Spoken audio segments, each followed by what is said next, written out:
গল্পের সুর চ্যানেলে আমি রোমানা নূপুর এখন আপনাদের পড়ে শোনাব তারাশঙ্কর বন্দ্যোপাধ্যায়ের লেখা একটি গল্প, প্রত্যাবর্তন।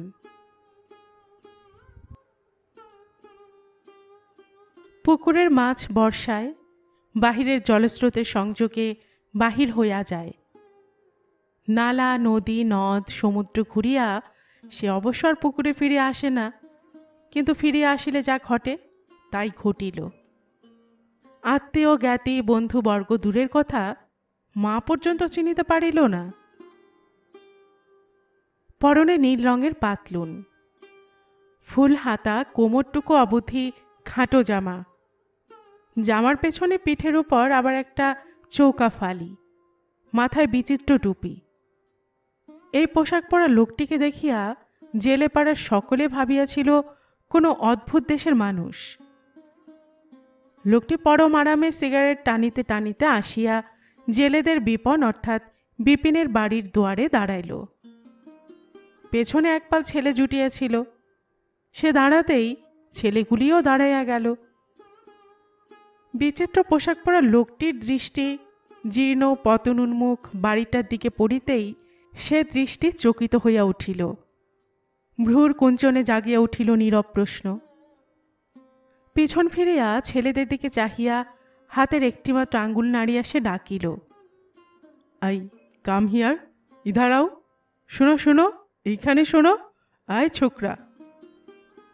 যে ছেলেটি সম্মুখে ছিল সে চট করিয়া পিছু হটিয়া 4-5 জনকে আড়াল রাখিয়া দাঁড়াইল। সে 4-5 জনও পেছনে যাইবার জন্য একটা ঠেলাঠেলি শুরু করিয়া দিল। লোকটি কৌতুক বোধ করিয়াও ঘৃণার সহিত বলিল, শুয়োর কি বাচ্চা। তারপর সে বাড়ির ভাঙা দরজাটা ঠেলিয়া বাড়ির ভেতর প্রবেশ করিয়া উঠানে দাঁড়াইল। চারিদিক ভাঙা ভগ্ন। ইহারই মধ্যে ভালো অবস্থার ঘরখানার দাওয়ার উপর বসিয়াছিল এক প্রৌঢ়া।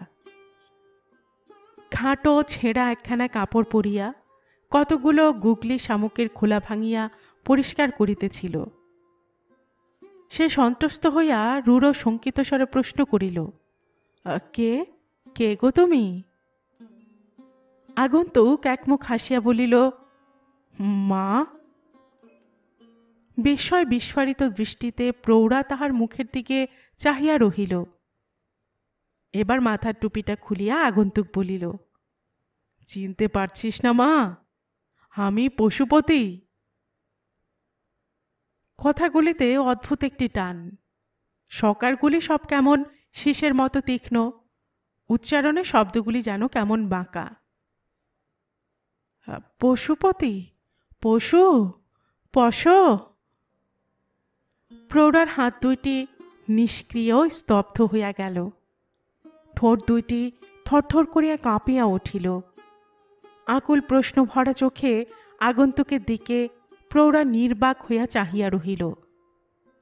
তাহার হারানো ছেলে পশুপতি? লম্বা, রোগা, দুরন্ত 15 বছরের ছেলে 10 বৎসর আগে পালাইয়া গিয়াছিল জগন্নাথের পাণ্ডার সঙ্গে। সেই পশুপতি? আগন্তুক আগায় আসিয়া বলিল, হ্যাঁ, চিনতে পারছিস না মা?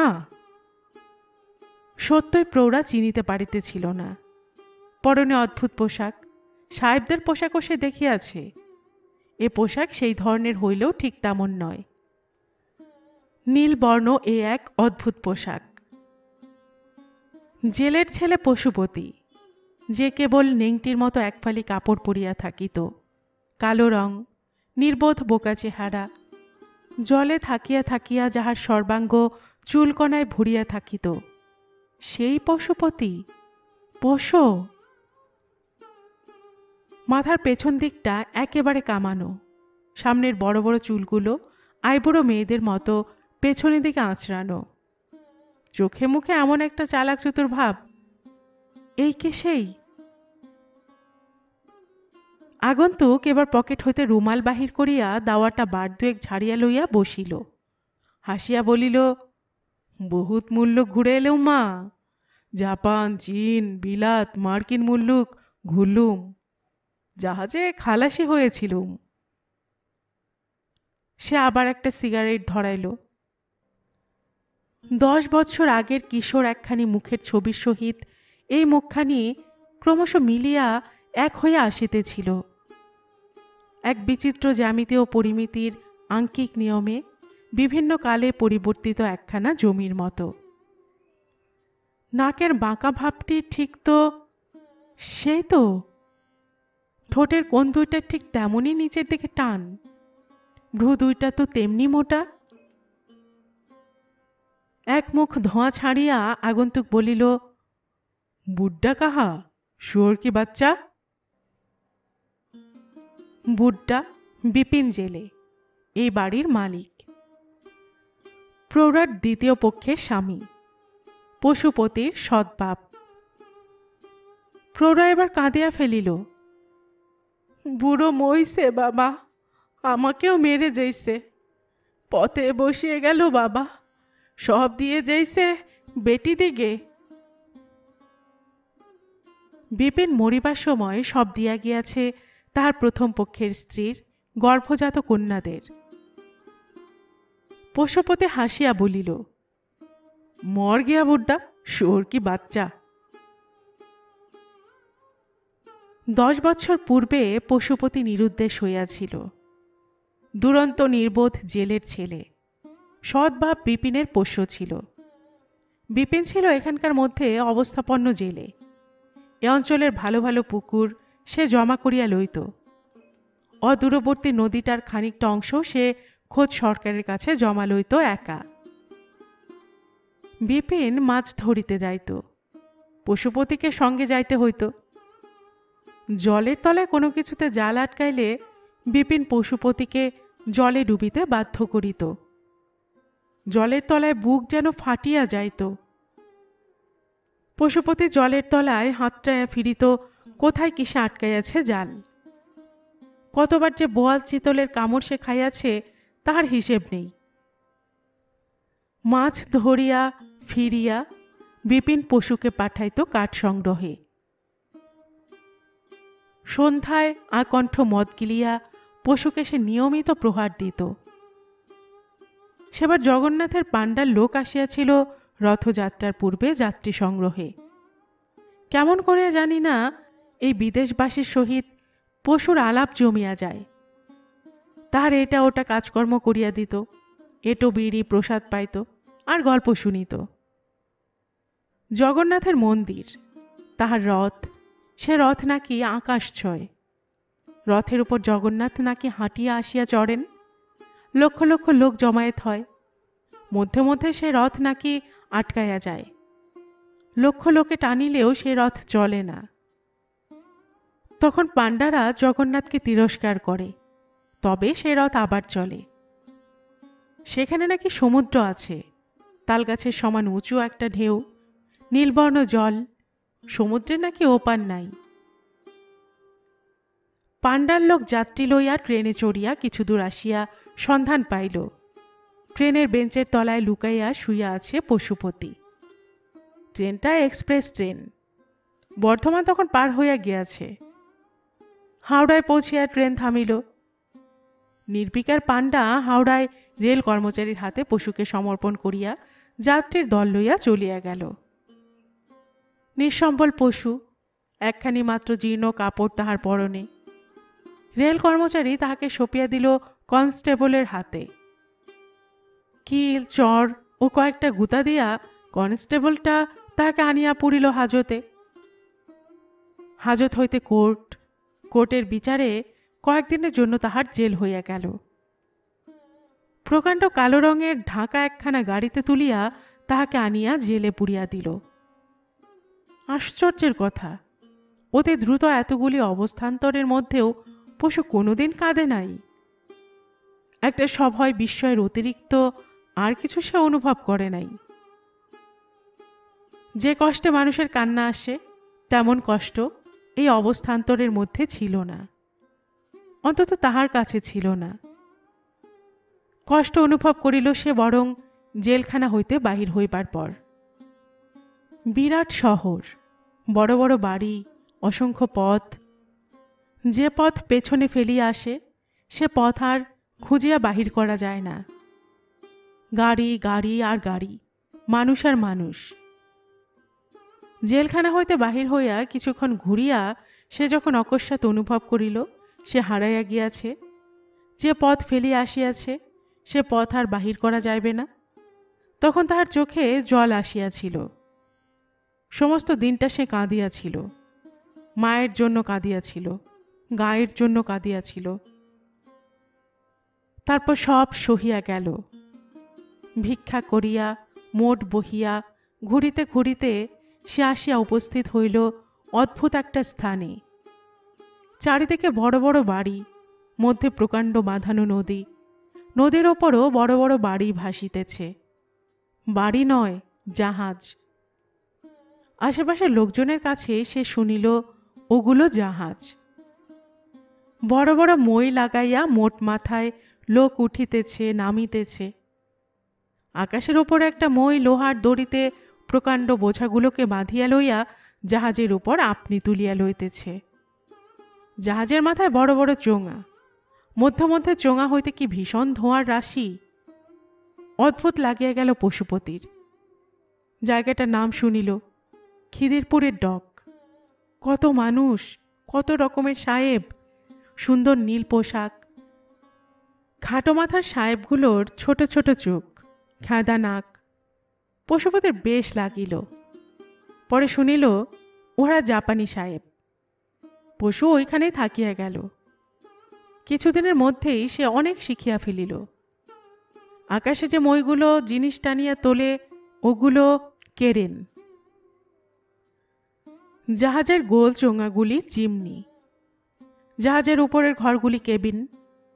জাহাজের ভেতরে পাতালের মতো গহ্বরটাও ক্রমশ তাহার পরিচিত হইয়া উঠিল।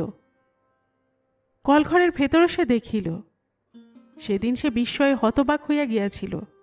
বাপরে, চারিপাশে রেলিং ঘেরা পিছল সিঁড়ি, নিচে ওই পাতালে নামিয়া গিয়াছে। মধ্যে ঝকঝকে বিরাট যন্ত্রপাতি। সে কি উত্তাপ আর সে কি শব্দ! খিদিরপুরের একটা খোলার পল্লীতে সে থাকিত। সেখানে কত লোক, কত জাতি, চীনাম্যান, মগের মুল্লুকের লোক, চাটগাঁয়ের খালাসির দল, গোয়ানি, মধ্যে মধ্যে সাহেব খালাসির 2-4 মাতাল হয়ে আসিয়া জুটিত। কত প্রহারে সে প্রথম প্রথম খাইয়াছে। বড় হয়ে অবশ্য সেও কতকজনকে প্রহার দিয়াছে। কত গল্প সে শুনিত, দেশ দেশান্তরের কথা, বার্মা মুলুক, সিঙ্গাপুর, হংকং, চীন, জাপান, মার্কিন, বিলাত, ফ্রান্স, কত দেশ, কত শহর, কত বিচিত্র অভিজ্ঞতা। সে অভিজ্ঞতার অধিকাংশই নারী সংক্রান্ত। পশুপতির পায়ের রক্ত মাথার দিকে উঠিত।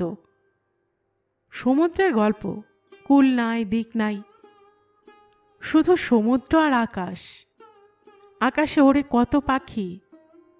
জাহাজের আশেপাশে ঘোরে হাঙর, করাতের মতো সারি সারি দাঁত। মধ্যে মধ্যে নাকি তিমিও দেখা যায়। আর ঝড়, আকাশ ভরা কালো মেঘের কোল হইতে ঝড় নামিয়া আসে। সমুদ্রে তুফান উঠে। সে তুফানে সমুদ্র যেন জাহাজ লইয়া লুফিতে থাকে। জাহাজের ডেক ভাসাইয়া জল চলিয়া যায়। কত সময় সেই ঢেউয়ের সঙ্গে ভাসিয়া যায় কতজন। কালা পানি আর মাডারিনে মেডিটেরিনিয়ান, নাকি ঢেউ খুব বেশি। পশুপতি স্তব্ধ হইয়া শুনিত। একদা ওই খালাসিদের সঙ্গেই জাহাজের অফিসে নাম লিখাইয়া একটা জাহাজে করিয়া সে ভাসিয়া পড়িয়াছিল। তারপর কতবার সে কলিকাতায় ফিরিয়াছে, কতবার গিয়াছে, এক জাহাজ হইতে অন্য জাহাজে, এক মুলুক হইতে অন্য মুলুকে। দীর্ঘ 10 বৎসর পর সহসা কি মনে হইয়াছে, কেমন করিয়া জানি না, মনে পড়িয়াছে মাকে, গাঁকে। সে কলিকাতা হইতে গ্রামে আসিয়াছে। সন্ধ্যায় জেলেপাড়ায় প্রকাণ্ড মদের মজলিস বসিল। পশুপতি 20 টাকা দিয়াছে। মদ নহিলে জেলেদের মজলিস হয় না। বিনা মদে বিচার হয় না, বিনা মদে প্রায়শ্চিত্ত হয় না। অপরাধ যাহাই হোক, মদ্যদণ্ডই একমাত্র শাস্তি। আবাল বৃদ্ধ বনিতা ধর্ম রাজতলায় জমিয়াছিল। প্রকাণ্ড জ্বালায় মদ ও একটা মাটির প্রকাণ্ড পাত্রে প্রচুর মাংসের ব্যবস্থা হইয়াছে। সে মদ ও মাংসের সহিত মজলিস চলিতেছিল। একটা বড় বাঁশের ঝুড়ি উপর করিয়া সেটার উপর বসিয়াছে পশু। তাহার পরনে সেই পোশাক। সে নিজে এক বোতল পাকি মদ আনিয়া প্রায় অর্ধেকটা ইহারি মধ্যে খাইয়া ফেলিয়াছে। মজলিসে চলিতেছে হুকা, সে টানিতেছে সিগারেট। 2 পয়সা দামের সিগারেটের বাক্স অনেকগুলি সে সঙ্গে আনিয়াছে। এক ছোকরা উঠিয়া জোরহাত করিয়া বলিল, জ্ঞাত মশাইরা কো? সমস্বরে 10-12 জনে বলিল, চুপ চুপ চুপ। তারা মজলিসের গোলমাল থামাইতেছিল। নিবেদন পাই।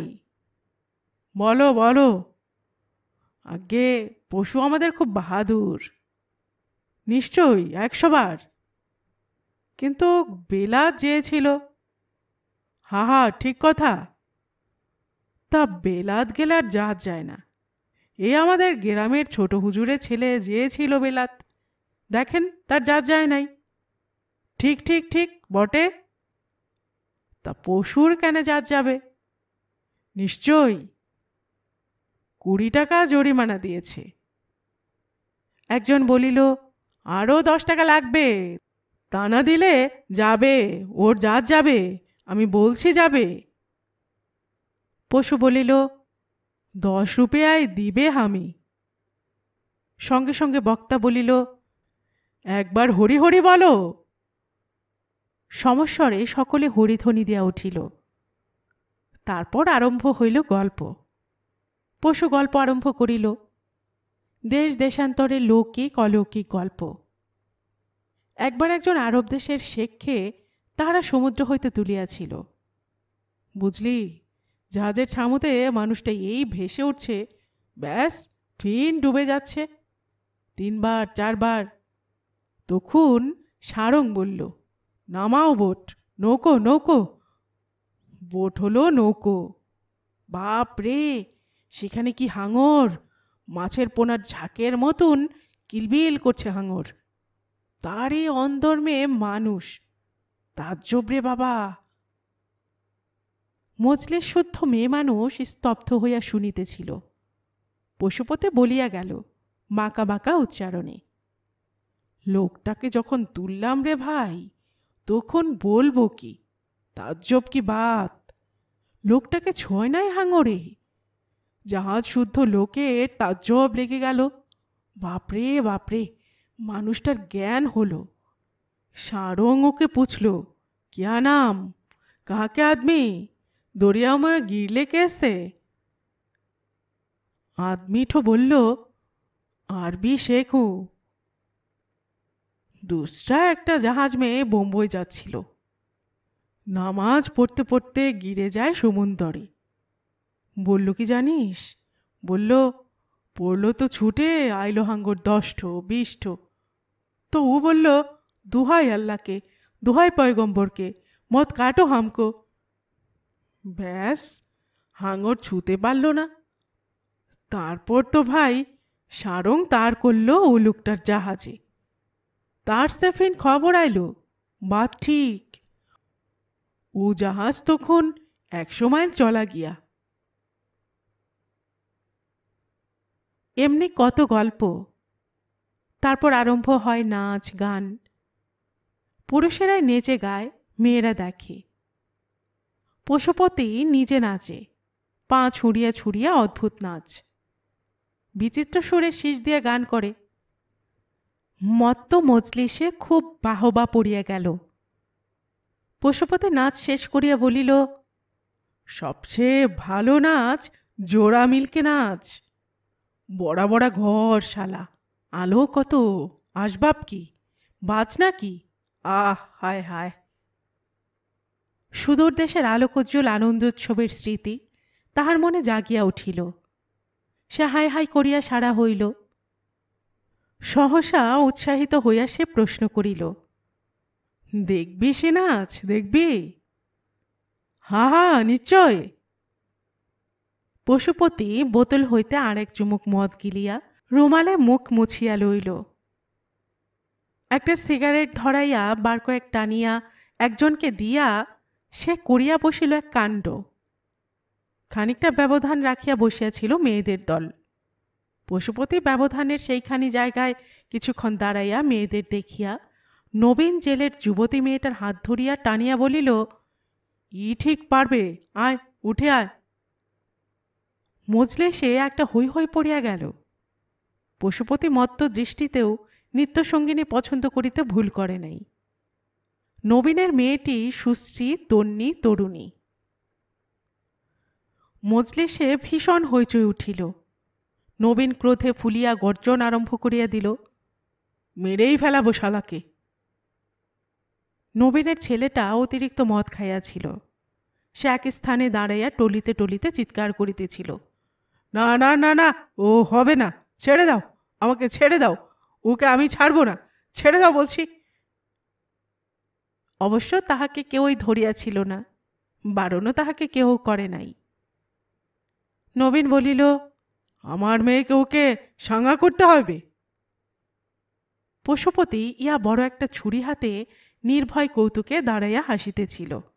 সে বলিল, ব্যাস, মাছ চিল্লাও, সাঙ্গা করব আমি, ই বাত আছে, কসুর হয়েছে, সাঙ্গা করব আমি। তন্বী তরুণী মেয়েটি শুধু সুশ্রী নয়, রূপবতী। জেলেদের মেয়েদের মধ্যে স্ত্রী আছে, কিন্তু নবীনের মেয়েটির মতো মেয়ে দেখা যায় না। পরদিন সুস্থ দৃষ্টিতে মেয়েটিকে দেখিয়াও পশু আফসোস করিল না। জেলের মেয়েরা মাছের পসরা লইয়া বিকিকিনি করিয়া বেড়ায়। তাহারা স্বভাবে একটু উচ্ছলা, কিন্তু এ মেয়েটি শান্ত নিরুচ্ছ্বসিত, কাঁচ ঘেরা লণ্ঠনের ভেতরে শিখার মতো স্থির ধীর। পশুর মা কিন্তু আপত্তি তুলিল, ও মেয়ে সর্বনেশে মেয়ে বাবা, বেউলো বাড়ি, 3 বার বিয়ে হয়েছে, 3টে মরদের মাথাও খেয়েছে, ও হবে না বাবা। মিথ্যে নয়, এই বয়সে 3 বার বিধবা হইয়াছে নবীনের মেয়ে। প্রথম বিবাহ হইয়াছিল 3 বছর বয়সে, বিধবা হইয়াছিল 5 বৎসরে। দ্বিতীয়বার সাঙ্গা হয় 1 বৎসর পরে, 6 বৎসরে। 6 মাসের মধ্যে সে স্বামী মারা যায়। তারপর 6 বৎসর তাহার আর বিবাহ হয় নাই। বৎসর 2 আগে তাহার নিষ্কম্প দীপশিখায় আকৃষ্ট হইয়া আসিল এক পতঙ্গ, 17-18 বৎসরের এক কাঁচা জোয়ান। মাসখানেকের মধ্যে সেও পুড়িয়া ছাই হয়ে গেল। নদীতে মাছ ধরিতে গিয়াছিল, জালখানা ফেলে আর তুলিতে পারিল না। জালের ভিতর কি বজবজ করিয়া বুটবুটি কাটিয়া পাকের ভিতর বসিয়া গেল। প্রকাণ্ড মাছ বুঝিয়া সে ডুব মারিল। তারপর একবার সে ভাসিয়া উঠিয়াছিল, প্রকাণ্ড একটা কুমিরের সঙ্গে আলিঙ্গনবদ্ধ অবস্থায়। পর মুহূর্তে যে ডুবিল, আর উঠিল না। এই কারণে মেয়েটার আসল নাম পর্যন্ত লোকে ভুলিয়া গিয়াছে। নাম তাহার রমা দাসী। লোকে এখন ডাকে তাহাকে বেউলো, অর্থাৎ বেহুলা বলিয়া। মেয়েটি অস্বাভাবিক শান্ত, কিন্তু কঠিন। তাহার বড় চোখ দুটির স্থির দৃষ্টি মিলিয়া সে যখন চায়, তখন মনে হয় সে যেন তিরস্কার করিতেছে। পশুপতির বড় ভালো লাগিল।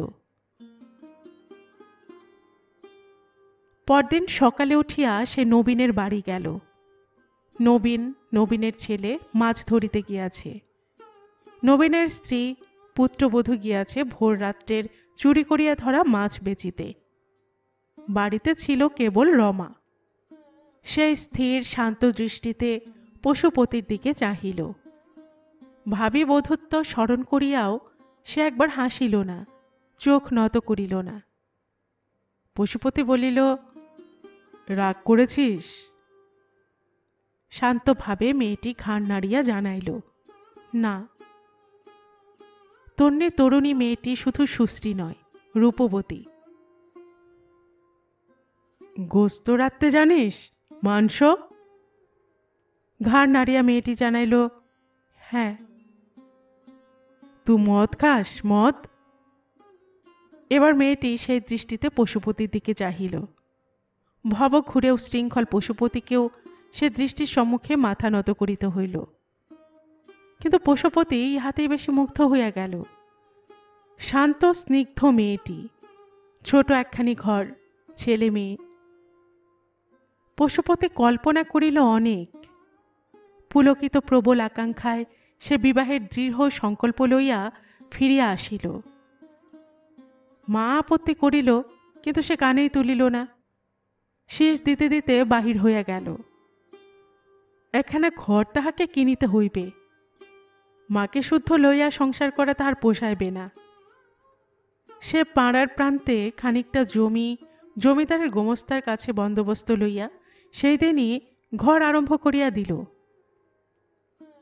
ঘর তৈয়ারি হইলে সে নবীনকে বলিল, ঠিক করো দিন। 7 দিন পর দিন ঠিক হইয়া গেল। পশু বলিল, অলরাইট, আমি কলকাতা যাবে, চিজ বীজ কিনবে। পথের নির্জন একটা গলির ভেতর কে ডাকিল, শোনো। রমা দাসী। সে আজ মৃদু হাসিয়া ডাকিতেছিল, শোনো। রমার মুখে হাসি আজ নতুন দেখিল পশুপতি। সে দ্রুত গলির মধ্যে প্রবেশ করিয়া রমাকে বুকে জড়াইয়া ধরিল। রমা আতঙ্কভাবে বলিয়া উঠিল, না না না। সে কণ্ঠস্বরে এমন কিছু ছিল যাহাতে পশু তাহাকে ছাড়িয়া দিল। রমা বিবর্ণ মুখে বলিল, এই কবচটি তুমি পড়ো, মা চণ্ডীর কবচ। আমি এনেছি তোমার লেগে। একদিন উপোস করে থেকে কবচ এনেছি। সে কি অসুখ করেছিল একদিন? অসুখ মিছে কথা, উপোস করেছিলাম। সে নিজেই পড়াইয়া দিল। লাল সুতোয় বাঁধা তামার একটি কবচ। হাসিয়া রমা বলিল, আমার কপাল যাই হোক, মা তো মিথ্যে লয়। রণে বনে অরণ্যে মা তোমাকে রক্ষে করবেন। ইহার পর পশুপতির সন্ধানই নাই। কলিকাতায় বাজার করিতে গিয়া সে আর ফিরিল না। উপরের কাহিনীটুকু আমার গ্রামের ঘটনা। আমি সংগ্রহ করিয়াছিলাম জেলেপাড়ার একটি বিচলিত বিহবল মুহূর্তে। পশুপতি নিরুদ্দেশের কিছুদিন পরেই পশুপতির ওই নতুন ঘরে রমা গলায় দড়ি দিয়া মরিয়াছিল। দারোগা সুরথাল রিপোর্ট লিখিতেছিল, আমি পাশে দাঁড়াইয়া শুনিতেছিলাম। দারোগা কি বুঝিয়াছিল, কি লিখিয়াছিল আমি জানি না। আমি যাহা সংগ্রহ করিয়াছিলাম তাহা এই। যাহা বুঝিয়াছিলাম তাহাও মিথ্যা নয়। সে কথা শুনিলাম আরো মাস কয়েক পর পশুপতির কাছে। রেডিও অফিসে একটা ছোট নাটিকা দিবার কথা ছিল। সেখানে গিয়ে শুনিলাম এক অভিনব প্রোগ্রামের ব্যবস্থা। জার্মান সাবমেরিনের গুপ্ত আক্রমণে একখানা ধ্বংসপ্রাপ্ত জাহাজের একমাত্র উদ্ধারপ্রাপ্ত ভারতীয় নাবিক আপনার অভিজ্ঞতা বর্ণনা করিবে। রোমাঞ্চকর অভিজ্ঞতা চমৎকার লাগিল। বন্ধুবর হীরেন থিয়েটারি ঢঙে প্রশ্ন করিল, শুনলে? দাদা কমলবিলাস গম্ভীর মুখে বলিলেন, শুক্রাচার্য করে দিলে তোমাদের? মানে? কানা করে দিলে তোমাদের লেখাকে। মধ্যে মধ্যে কমলদার কথা ঠেকিয়া যায়। স্বীকার করিয়া নিচে নামিয়া দেখিলাম সেলারের পোশাক পরিয়া দাঁড়াইয়া আছে পশুপতি। সেও আমাকে চিনিল। বাবু? হ্যাঁ, তোর গল্প শুনলাম, খুব বেঁচেছিস। সে হাসিল। রমার সংবাদ দিতে ইচ্ছা হইল না, কিন্তু প্রশ্ন করিলাম, তুই চলে গেলি কেন? আগে খিদিরপুরে গেলাম বেড়াতে, জাহাজ দেখলাম, বন্ধুদের সঙ্গে দেখা হলো, আমোদ টামোদ করলাম রেতে। কি হয়ে গেল, মনে হলো কি হবে বিয়ে করে। দেশ বিদেশে কত। সে লজ্জায় থামিয়া গেল। আমি বুঝিলাম দেশ বিদেশের বিচিত্রতার মধ্যে বিচিত্র বিলাসিনীদের আকর্ষণ সেদিন তাহাকে সব ভুলাইয়া দিয়াছিল। আমি একটা দীর্ঘ নিঃশ্বাস ফেলিলাম। ছোট একটা নীড়, রমার মধ্যেকার নারীত্বের শান্ত বিকাশ তাহাকে ভুলাইতে পারিবার তো কথা নয়। সুতরাং তাহার দোষ কি? প্রেম তো তাহার মধ্যে সম্ভব নয়। তাহার জন্য প্রয়োজন ছিল অপরিমেয় আনন্দের। চিন্তায় বাধা দিয়া পশুপতি বলিল, কিন্তু ভুল হয়েছিল, মতিচ্ছন্ন হয়েছিল আমার বাবু। আজ মরে গেলে কি হতো? রমাদাসের কবচই আমাকে বাঁচায় বাবু, নইলে কেউ বাঁচল না, আমিই বাঁচলুম। আর পশুপতি বলিল, প্রচণ্ড বিস্ফোরণে জাহাজ ফাটিয়া গেল। বিকট শব্দ, দুরন্ত আঘাত, ধোঁয়াচ্ছন্ন অন্ধকার। কোথা দিয়া কি ঘটিয়া গেল সে জানে না, জ্ঞান ছিল না তাহার। যখন জ্ঞান হইল তখন সে দেখিল কে যেন তাহাকে একখানা ভাসমান কাঠের উপর শোয়াইয়া রাখিয়াছে। তাহার মাথা ছিল হাতের উপর, রমার কবচটাই তাহার কপালে ঠেকিয়াছিল। কবচটা বাহির করিয়া সে কপালে ঠেকাইল, বলিল, এই কবচ যতদিন রহেগা ততদিন হামারা কিছু হবে না বাবু। আর থাকিতে পারিলাম না, বলিলাম রমার কথা। স্তম্ভিত হইয়া গেল পশুপতি। তাহার সে মূর্তি আমি বর্ণনা করিতে পারিব না। কয়েক মুহূর্ত পর সিগারেট ধরাইয়া হাসিয়া সে বলিল, চললাম সেলাম বাবু। তাহাকে ডাকিলাম, শোন শোন। আজ্ঞে, কি করবি এখন? পেছনে গঙ্গায় স্টিমারের তীব্র সার্চলাইট আকাশে ঘুরিয়া বেড়াইতেছে। চাকার জল কাটার আলোড়ন শব্দ শোনা যাইতেছে। মধ্যে মধ্যে রকমারি আওয়াজের সিটি বাজিতেছে। একটা দীর্ঘ নিঃশ্বাস ফেলিয়াই সঙ্গে সঙ্গে পশুপতি হাসিল। তারপর বলিল, নতুন জাহাজ মেয়ে চলে যায়গা। আজকাল খালাসির ভারী আদর, কেউ যেতে চাইছে না, হাম জায়গা। সে চলিয়া গেল। যাইবার সময় পথের উপরই কে একটা ফেলিয়া দিয়া গেল, ছোট শক্ত একটা কিছু। অগ্রসর হইতেই সেটা আমার নজরে পড়িল। বিবর্ণ সুতোয় বাঁধা একটা তামার কবচ।